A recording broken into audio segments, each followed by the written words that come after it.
여러분, 지금 전 세계적으로 체감 물가가 폭등하고 있습니다. 대한민국만 오르는 것도 아니고요.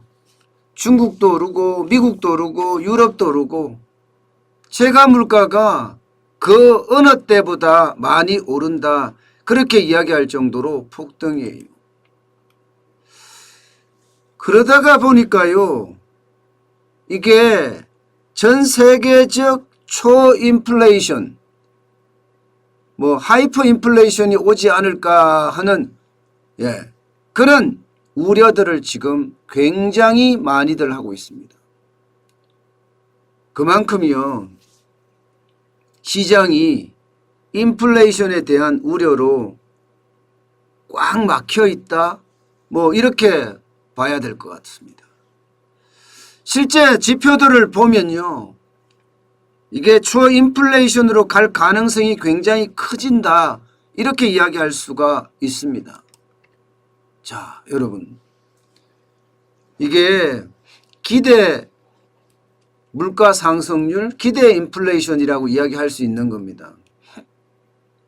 그런데 보시는 것처럼 지금 4월에 3.36%까지 올라갔습니다.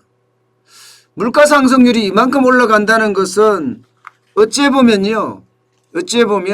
이게 인플레이션이 굉장히 빨라지고 있다 이런 얘기예요.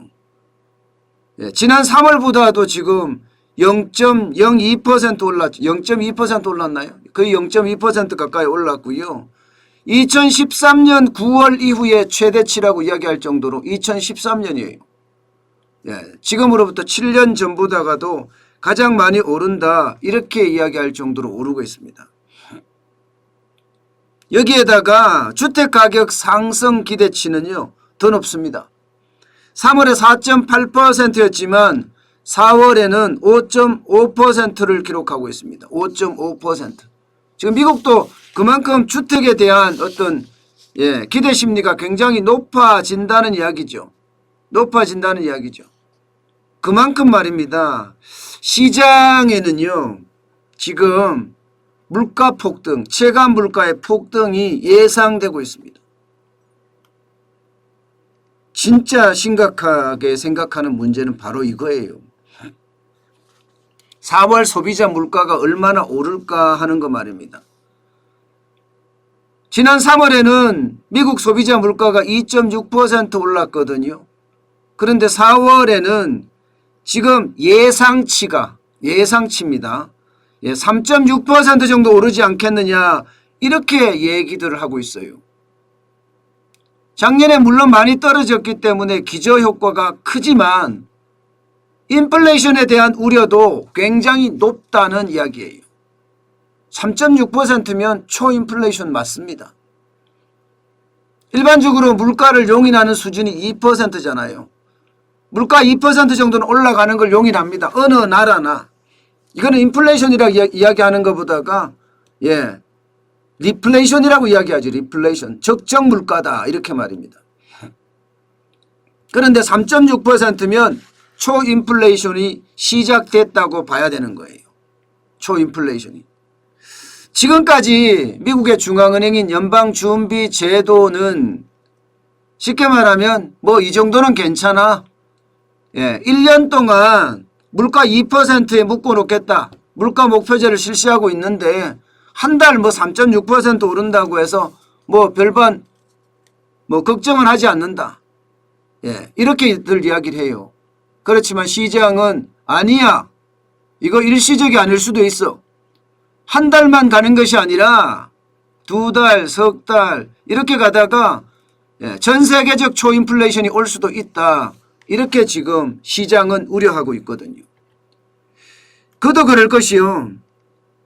그도 그럴 것이 중국의 생산자 물가를 보면 굉장히 많이 올랐어요. 지금 4월에 중국의 생산자 물가가 6.8% 올랐습니다.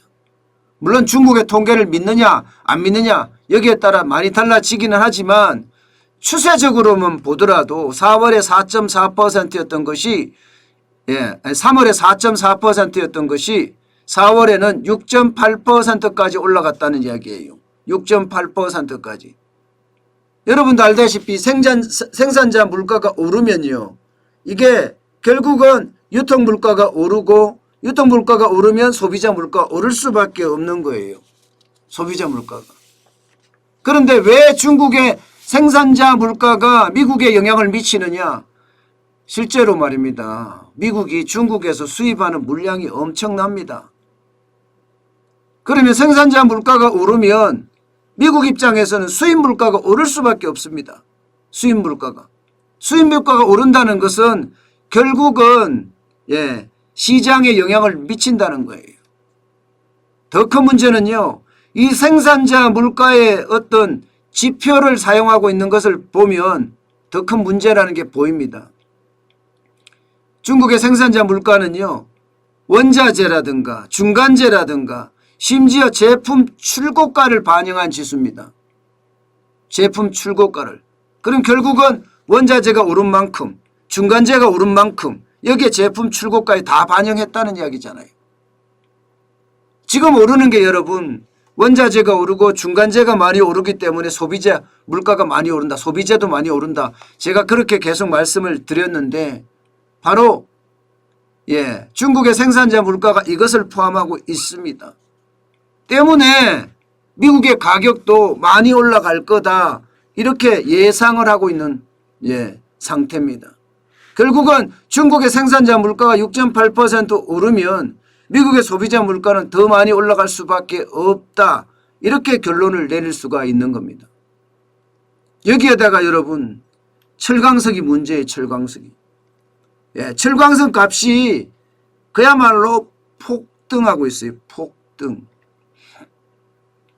아마 이렇게까지 철강석 값이 올라간 적이 없다. 이렇게 이야기할 만큼 말입니다.